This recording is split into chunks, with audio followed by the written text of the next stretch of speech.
नमस्ते। कभी ऐसा लगता है कि हमारे अंदर ना कुछ बहुत बड़ा करने की ताकत है, पर कोई चीज है जो हमें रोके हुए है। आज हम ठीक इसी बारे में बात करेंगे, एक ऐसे पावरफुल आइडिया के बारे में जो हमें सिखाएगा कि सेल्फ डाउट की दीवारों को तोड़कर अपनी असली ताकत को कैसे पहचाने। तो चलिए शुरू करते हैं। और इसकी शुरुआत होती है एक बहुत ही सीधे लेकिन पावरफुल सवाल से। क्या हम सच में वो जिंदगी जी रहे हैं जिसके हम हकदार हैं? सोचिए एक पल के लिए। क्या हम बस दिन काट रहे हैं या सच में उस जिंदगी के लिए लड़ रहे हैं जिसके सपने कभी देखे थे? हम सब अपनी जिंदगी में कभी न कभी उस मोड़ पर आते हैं, है ना? एक ऐसा चौराहा जहां एक रास्ता उम्मीद की तरफ जाता है और दूसरा डर और शक की खाई की तरफ। और यही वो पल होता है जब दिमाग में एक आवाज गूंजती है, क्या मैं ये कर पाऊंगा? और सच कहूं तो यही आवाज हमें अक्सर रोक देती है। लेकिन एक बात याद रखिए, सबसे बड़ी सच्चाई यही है कि हर जीत की कहानी के पीछे गिरने और फिर से उठ खड़े होने की न जाने कितनी कहानियां छिपी होती हैं। ये हमें बस इतना याद दिलाता है कि मुश्किलें मंजिल का एंड नहीं है, बल्कि मंजिल तक पहुंचने का रास्ता है। तो सवाल ये है कि इस सोच को, इस माइंडसेट को बदलें कैसे? इसका पहला कदम है अपने फेलियर को देखने का नजरिया बदलना।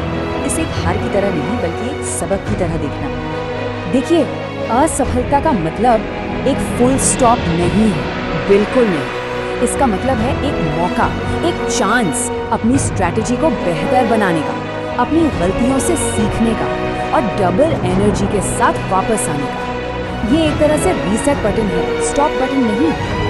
तो पहला और सबसे पावरफुल मंत्र है, डर को अपना फ्यूल बनाओ। सोचिए जरा, क्या हो अगर डर आपको रोकने की जगह आपको और तेजी से आगे बढ़ाने लगे? उसे अपनी एनर्जी का सोर्स बना लीजिए। और जब शक की आवाजें मन में आए तो दूसरा मंत्र याद रखना है, अपने डाउट को अपनी स्ट्रेंथ बनाओ। क्योंकि हर बार जब आप उस शक को गलत साबित करते हैं ना, तो आप सिर्फ आगे नहीं बढ़ते, बल्कि आप अंदर से और भी ज्यादा मजबूत हो जाते हैं। और आखिर में तीसरा मंत्र इस पूरी सोच को पक्का कर देता है, फेलियर को अपना सबसे बड़ा टीचर बनाओ। क्योंकि देखिए, सक्सेस तो हमें जश्न मनाना सिखाती है, लेकिन फेलियर वो हमें सब्र, हिम्मत और असली ज्ञान सिखाता है। ठीक है, तो हमने अपनी सोच तो बदल दी, पर अब क्या? अब आता है दूसरा और सबसे जरूरी स्टेप, एक्शन लेने का समय। क्योंकि सोचना जरूरी है, हाँ, पर एक लिमिट के बाद सिर्फ एक्शन ही रिजल्ट्स देता है। ये स्लाइड एक बहुत सीधी सी सच्चाई दिखा रही है। हमारा जो कंफर्ट जोन है वो एक बुलबुले जैसा है, अंदर सेफ तो लगता है पर कोई ग्रोथ नहीं है। असली प्रोग्रेस तो उस बुलबुले के बाहर है, जहाँ हमें उन चीज़ों का सामना करना पड़ता है जिनसे हमें डर लगता है। तो फिर इस टाल मटोल के सर्कल को तोड़ें कैसे? इसके लिए 3 सिंपल स्टेप्स हैं। पहला, सोचना कम, करना ज्यादा।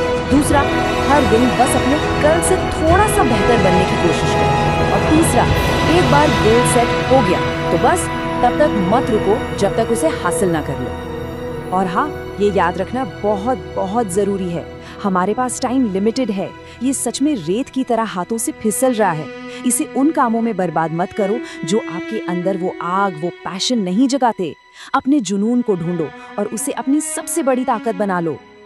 और ये सारी बातें हमें हमारे तीसरे और आखिरी सबसे पावरफुल आइडिया की तरफ ले जाती हैं, हमारी अपनी बेहिसाब ताकत, वो शक्ति जो हम सबके अंदर कहीं छिपी हुई है। ये आइडिया हमें बताता है कि हर इंसान के अंदर दुनिया बदलने की ताकत है, इतिहास लिखने की हिम्मत है, और इस सारी शक्ति को, इस पोटेंशियल को जगाने की चाबी सिर्फ एक है, खुद पर विश्वास, सेल्फ बिलीफ। ये सिर्फ एक लाइन नहीं है, ये एक प्रॉमिस है जो हमें खुद से करना है। मैं तब तक नहीं रुकूंगा जब तक मैं अपने सपनों को हकीकत में नहीं बदल देता। इसे अपना मंत्र बना लीजिए। तो अब समय आ गया है, पहला कदम उठो, अपनी मुश्किलों से ऊपर उठो, अपने बहानों से ऊपर उठो और अंदर की उस सोई हुई ताकत को जगाओ। दूसरा कदम, लड़ो, अपने सपनों के लिए लड़ो, अपनी खुद की बनाई हुई लिमिटेशंस के खिलाफ लड़ो और हर उस आवाज के खिलाफ लड़ो जो कहती है कि तुम ये नहीं कर सकते। और आखिरी कदम, जीतो। और ये जीत दुनिया के खिलाफ नहीं है, ये जीत खुद के खिलाफ है। अपने डर पर जीतो, अपने शक पर जीतो और अपनी कल की कमियों पर जीतो। तो ये सब कुछ इस एक पावरफुल स्टेटमेंट में सिमट जाता है। इसे हर सुबह उठकर खुद से कहो, मैं कर सकता हूँ, मैं करूँगा और मैं जीतूंगा। सारी ताकत आपके अंदर ही है। सवाल ये नहीं है कि क्या आप तैयार हैं, सवाल ये है कि आज वो पहला कदम कौन सा होगा जो आप उठाने वाले हैं।